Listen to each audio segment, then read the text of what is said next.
Good morning everyone.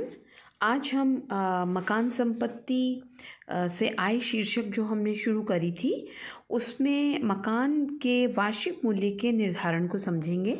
तो देखिए, सबसे पहले तो कि मकान संपत्ति से आय की गणना का मुख्य आधार मकान का वार्षिक मूल्य होता है और वार्षिक मूल्य का निर्धारण आयकर अधिनियम की धारा 23 के अनुसार निम्नलिखित 2 वर्गों में की जा सकती है, जो कि आपके सामने मैंने ये दिख रहा है आप लोगों को। पहला है, देखिए पॉइंट, स्वयं के निवास हेतु प्रयुक्त मकान का वार्षिक मूल्य, और दूसरा है किराए पर उठाई गई संपत्ति का वार्षिक मूल्य। हम शुरुआत करेंगे सबसे पहले स्वयं के निवास में प्रयुक्त मकान संपत्ति का वार्षिक मूल्य कैसे निकाला जाता है। तो सबसे पहले तो मैं आप लोगों को ये समझाना चाहूँगी कि स्वयं के निवास में प्रयुक्त मकान से हमारा तात्पर्य क्या होता है। तो देखिए स्टूडेंट्स, स्वयं के निवास के लिए प्रयुक्त मकान एक ऐसा मकान होता है जिसमें करदाता स्वयं रहता है। वह उस मकान को किसी अन्य व्यक्ति को किराए पर नहीं उठाता है, वह उस मकान का भोग खुद करता है, वह उस मकान से किसी प्रकार की आय प्राप्त नहीं करता। तो जैसे कि आपको इस बात से ही समझ आ रहा है कि यदि कोई मकान स्वयं के निवास के लिए प्रयुक्त है तो उससे कोई आय प्राप्ति नहीं हो रही, और जब आय प्राप्त हो ही नहीं रही तो उसके ऊपर सरकार को कर देने का कोई प्रश्न ही उत्पन्न नहीं होता। अर्थात ऐसी कंडीशन में मकान का वार्षिक मूल्य 0 माना जाएगा। लेकिन निम्नलिखित परिस्थितियां हैं जिन्हें हम एक एक करके समझेंगे, जिसमें पहली है, मकान पूरे गत वर्ष में स्वयं के निवास के लिए प्रयुक्त हो। देखिए, यह है पहला पॉइंट ए, मकान गत वर्ष में स्वयं के निवास के लिए प्रयुक्त हो, यानी कि गत वर्ष में पूरे साल यदि करदाता उस मकान में रहा है, उसने उस मकान से कोई अन्यत्र लाभ नहीं उठाया है, तो उसका वार्षिक मूल्य क्या होगा?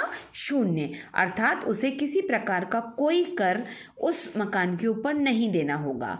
बी पॉइंट पे आइए, जब मकान नौकरी एवं व्यवसाय के कारण अन्य स्थान पर जाने से अप्रयुक्त रहे।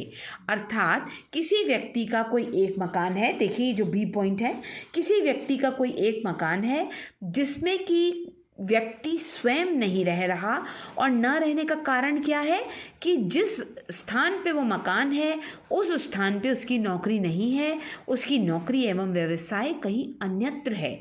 लेकिन तो ऐसी कंडीशन में भी उस मकान का वार्षिक मूल्य 0 माना जाएगा। लेकिन शर्त यह है कि उस मकान को उसने किसी अन्य व्यक्ति को किराए पर ना उठा दिया हो, और आयकर अधिकारी के सामने वो इस बात को साबित कर सके कि वह इस मकान को अप्रयुक्त इसलिए रख रहा है क्योंकि वह कहीं अन्यत्र नौकरी करता है या उसका व्यवसाय कहीं अन्यत्र है। तीसरे और सी पॉइंट पे हम आते हैं। देखिए स्टूडेंट्स, एक से अधिक मकानों का स्वयं के निवास हेतु प्रयोग, ये वो परिस्थिति है जिसके अंतर्गत एक व्यक्ति के एक से अधिक मकान हैं।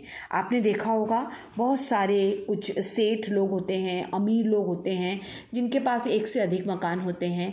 एक उन्होंने जयपुर में बना लिया, एक उन्होंने दिल्ली में बना लिया, एक उन्होंने शिमला में बना लिया, एक उन्होंने कहीं जैसलमेर में बना लिया। सर्दी के टाइम वो जैसलमेर वाले मकान में रहने चले गए, गर्मियों के समय वो शिमला वाले मकान में रहने चले गए, और जब बिज़नेस उनका बिल्कुल पीक पे है तो वो अपने जयपुर वाले मकान में रहते हैं। और उन सभी मकानों को उन्होंने खाली छोड़ा हुआ है। उन सभी मकानों में वह किसी अन्य व्यक्ति को नहीं देते वो किराए पर, और स्वयं ही उस मकान को यूज़ में लेते हैं, उन चारों मकानों को। तो ऐसी कंडीशन में चारों मकानों का वार्षिक मूल्य वैसे तो 0 होना चाहिए क्योंकि वो उससे कुछ भी पैसा नहीं कमा रहे, लेकिन आयकर की नज़र में, आयकर अधिकारी की नज़र में वो किसी एक मकान को, देखिए, किसी एक मकान के वार्षिक मूल्य को 0 मान सकते हैं और अन्य सभी मकानों को किराए पे उठाए हुए मकान के समान मानकर उन्हें वार्षिक मूल्य की गणना करनी पड़ेगी, क्योंकि ऐसी कंडीशन में सरकार उन्हें बोलेगी कि वो किसी एक मकान के वार्षिक मूल्य को 0 मान लें और बाकी सभी मकानों को उन्हें ऐसे ही मानना पड़ेगा जैसे कि उन्होंने किराए पे उठाया है। अब प्रश्न ये आता है कि बाकी सभी मकानों को यदि किराए पे उठाया हुआ मानना है तो किस मकान को वह स्वयं के निवास के लिए प्रयुक्त माने। तो देखिए निम्नलिखित पॉइंट हैं। पहला है मकान का चयन कर योग्य आय के आधार पे होगा। अर्थात देखिए पहला पॉइंट आप लोगों को दिख रहा होगा, मकान का चयन कर योग्य आय के आधार पे होगा।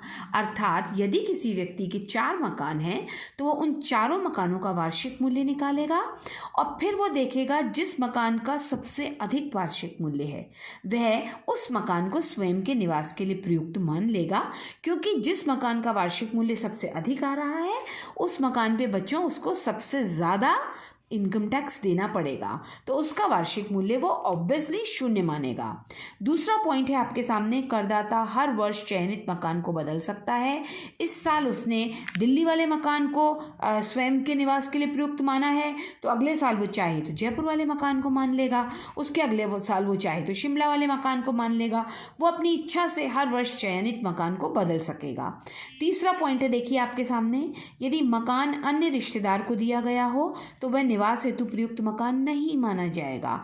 यदि किसी व्यक्ति ने अपने वयस्क पुत्र को अपना कोई मकान किराए पर मुफ्त में रहने के लिए दे दिया है तो भी ये माना जाएगा कि वो वयस्क पुत्र से किराया वसूल करता है और वो मकान स्वयं के निवास के लिए प्रयुक्त ना माना जाकर किराए पे उठाए हुए मकान की तरह माना जाएगा।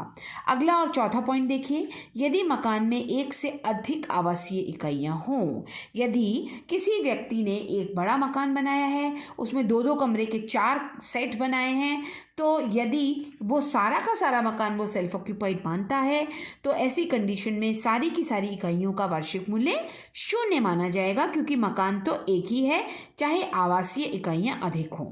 5th पॉइंट देखिए, यह छूट केवल व्यष्टि और हिंदू अविभाजित परिवार को मिलती है बच्चों, यह छूट फर्म को नहीं मिलती, कंपनी को नहीं मिलती।